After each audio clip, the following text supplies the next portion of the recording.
हमारी रूटीन की अपनी समीक्षा बैठक थी अपने विभाग की।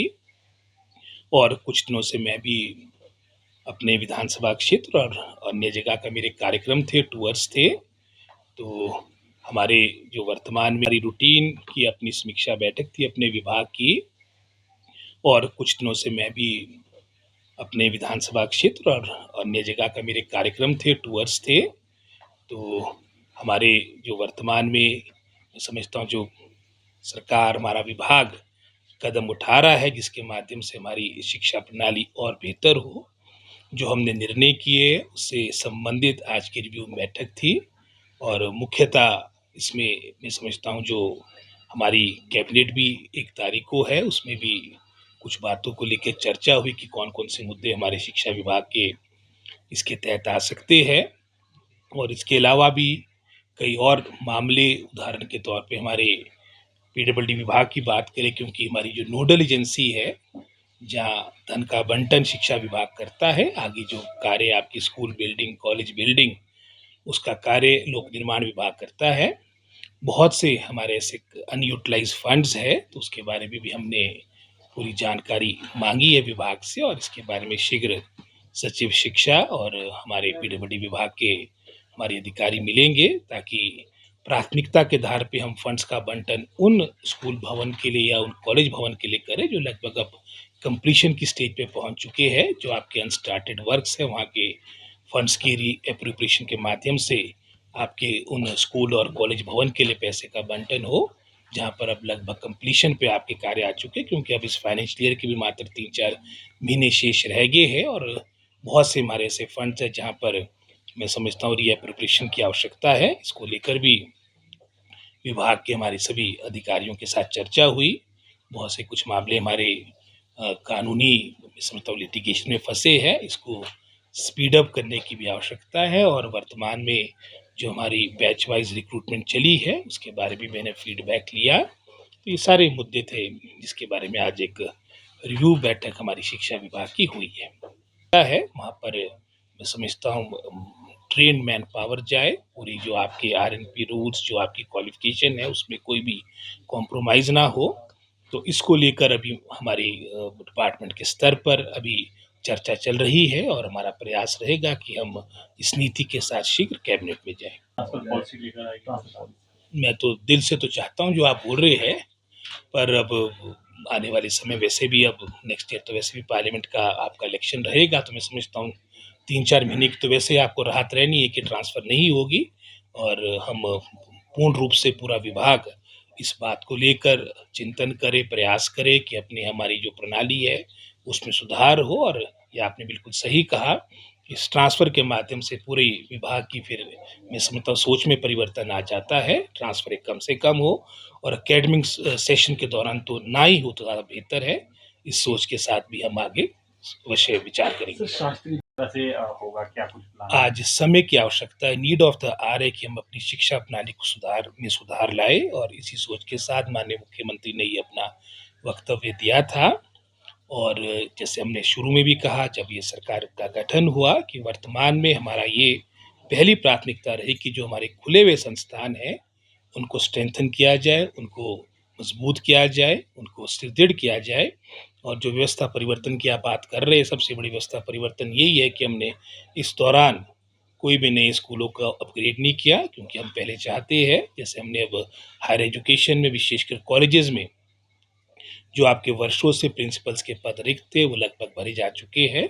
आउट ऑफ 134 105 आप विदाउट रेगुलर प्रिंसिपल आपके कॉलेजेस थे, इसमें से 83 जगह आपके रेगुलर प्रिंसिपल्स आ चुके हैं। लगभग 90% के आसपास हमारी एपीस की नियुक्तियां भिन्न भिन्न कॉलेजेस में हो चुकी है।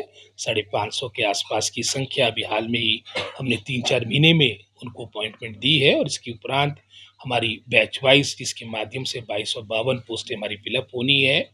आपकी कमीशन में भी कोई 585 पीजीटी लेक्चरर का प्रक्रिया भी प्रारंभ हो चुकी है। और आपके अन्य तरीके से भी प्रमोशन के माध्यम से भी आपकी पोस्टों को भरा जा रहा है। और हमारा पूरा प्रयास रहेगा कि विशेषकर जो हमारे दूर दराज के दुर्गम क्षेत्र है, आने वाले समय में हमारे आने वाले एकेडमिक सेशन में विशेषकर हमारे अधिकतर पदों को भरा जाए। तो आपने एक यूनिवर्सिटी का एग्जाम्पल दिया, पीछे कोटशेरा में भी इस तरह का मैं समझता हूँ बातें हमारे सामने आई है और बिल्कुल सरकार इसमें ज़ीरो टॉलरेंस के साथ आगे चलेगी, चाहे वो किसी भी संगठन से हमारे लोग होंगे। अगर वो गलत तरीके से इस तरह का इंडिसिप्लिन करेगी तो मैं समझता हूँ उसमें सरकार, पुलिस विभाग अपनी सख्त कार्रवाई करेगी। सर, प्राइमरी टीचरों को लेके एक कन्फ्यूजन सा हुआ है। सुप्रीम कोर्ट ने जो और उसमें भी कारण आप जानते हैं कि वो एनसीटी की गाइडलाइंस में जो हमारे बीए, बीएड जिन्होंने वो भी इसमें एलिजिबल हो चुके हैं और साथ ही साथ